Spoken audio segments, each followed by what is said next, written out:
తొలిమాట TV ఛానల్కు స్వాగతం. గుజరాత్లోని ఓ బావిలో నీరు అకస్మాత్తుగా కదలడం స్థానికులను ఆశ్చర్యానికి గురిచేసింది.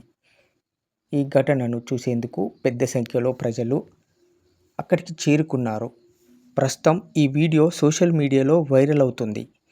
నిపుణుల అభిప్రాయం ప్రకారం భూగర్భ జలాల ఒత్తిడికి లేదా సైజ్ అనే సహజ ప్రక్రియ వల్ల ఇలా జరిగి ఉండొచ్చని చెబుతున్నారు. అయితే అధికారికంగా పూర్తి వివరాలు రావాల్సి ఉంది. మరిన్ని ఆసక్తికరమైన వార్తల కోసం తొలిమాట ఛానల్ను చూస్తూనే ఉండండి. సబ్స్క్రైబ్ చేసుకోండి. Thank you.